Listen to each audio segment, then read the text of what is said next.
Hello, BookTube. It's time for another essay, and tonight we're going to do Arnold Bennett.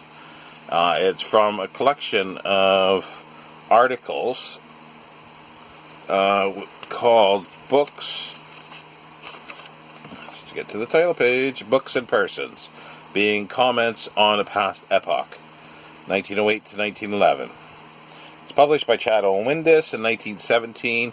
Originally released in June of that year. Mine is second impression, August 1917.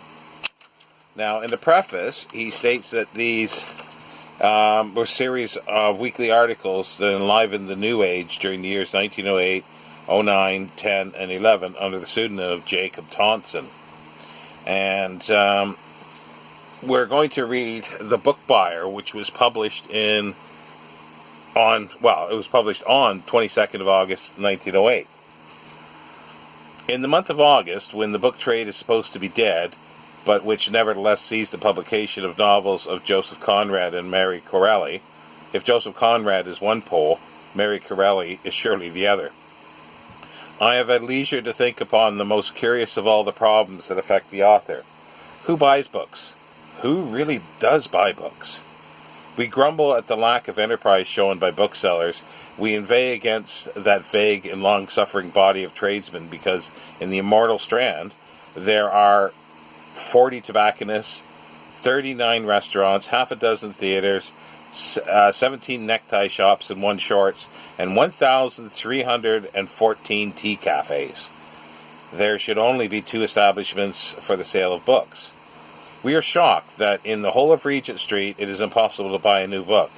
We shudder when, in crossing the virgin country of the suburbs, we travel for days and never see a single bookshop.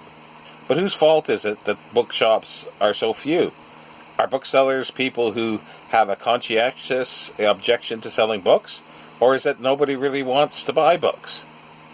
Personally, I extract some sort of living, a dog's existence, from the sale of books, with my name on the title page. And I'm acquainted with a few other individuals who perform the same feat. I am also acquainted with a large number of individuals who have no connection with the manufacture or distribution of literature. And when I reflect upon the habits of this latter crowd, I am astonished that I, or anybody else, can succeed in paying rent out of what comes to the author from the sale of books. I know scarcely a soul. I have scarcely ever met a soul who can be said to make a habit of buying new books. I know a few souls who borrow books from Maudie's and elsewhere, and I recognize that their subscriptions yield me a trifle, but what a trifle. Do you know anybody who really buys new books? Have you ever heard tell of such a being?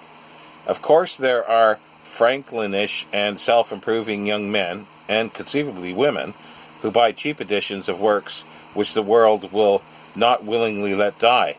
The Temple Classics, Everyman's Library, World's Classics, and the Universal Library.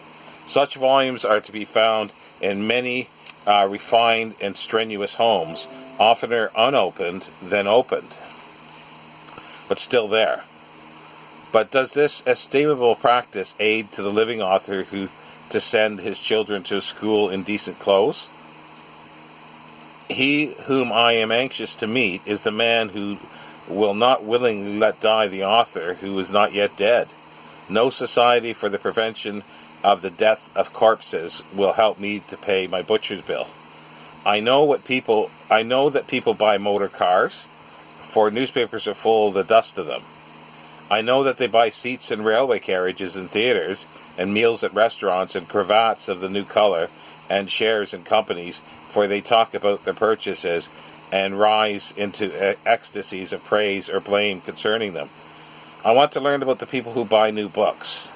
Modest band who never praise or blame, nor get excited over their acquisitions, preferring to keep silence, preferring to do good in secret. Let an enterprising inventor put a new tire on the market, and every single purchaser will write to the press and state that he has bought it and exactly what he thinks of it. Yet, though the purchasers of a fairly popular new book must be as numerous as the purchasers of a new tire, not one of them ever lets on that he has purchased. I want some book buyers to come forward and at any rate state that they have bought a book. with some account of the adventure.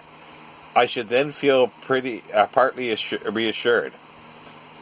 I should know by demonstration that the book buyer did exist, whereas at present all I can do is to assume the existence of a book buyer whom I have never seen and whom nobody has ever seen.